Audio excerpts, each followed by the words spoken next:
So hello guys, what's up guys? Dudski TV. Shout out sa inyo lahat. Shout out kay Jonas Albaya Antolo, kay Sears DIY, kay Romel Rohan, Romel Velarde, sa mga group natin, no? So testing lang tayo ngayon sa 502 na concert. So try natin. Yung ilaw ko na baliktad, dapat yung green yan dapat yun yung po isa. Yun yung ano dapat pula yan, yung ito yung green dapat, pero baliktarin ko lang yan. So testing lang naman to. So yung 2 watts na resistor diyan temporary lang. So pagkatapos palitan lang natin to ng medyo yung sakto talaga sa kanya ng 5 watts. So testing lang natin yung 502 na to. So ayan,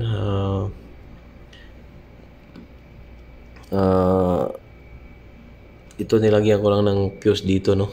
Ayan, maganda tong nalagyan natin kaya mayroon siyang housing.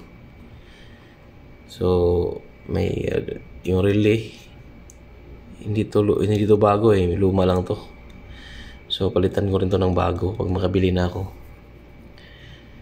So testing lang natin sa 35 BDC.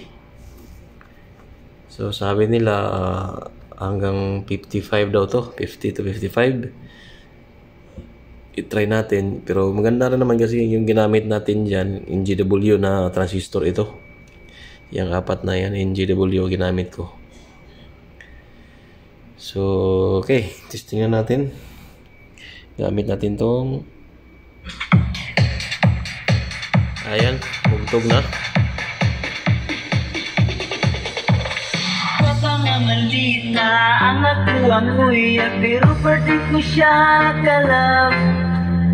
Taga na naging nagiyon sa pag-ilip, pwede daw po, oh my God. Magkita lang, kumapalang bingong na asiya'y gusto. Ganang natin siya gahil. Papangamalita ang nakuwang kuya, pero pwede ko siya kalab. Taga na naging nagiyon sa pag-ilip, pwede daw po, oh my God. Magkita lang, kumapalang bingong na asiya'y gusto. Ganang natingon mo siya gahil. Papangamalita, papangamalita, papangamalita, papangamalita, papangamalita.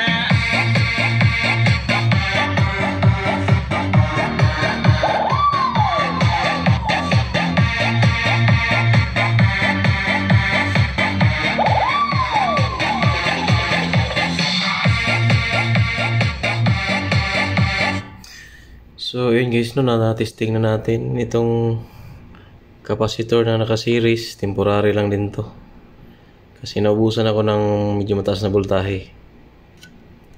So yung inahanap niya dyan is 100 UF. Sakto naman yung value, pero yung voltage lang, yung capacitance niya sakto 100 UF, pero yung voltahe mababa. So nag-series ako, no. So bibili pa ako ng mga pisa talaga nito para kompleto siya na, no. Inano ko lang to, tinis pa kasi gusto ko lang i-testing siya. So yun guys, thank you guys. Narinig nyo yung tunog ng 502, no. So thank you Dudski TV. Ingat mga lods.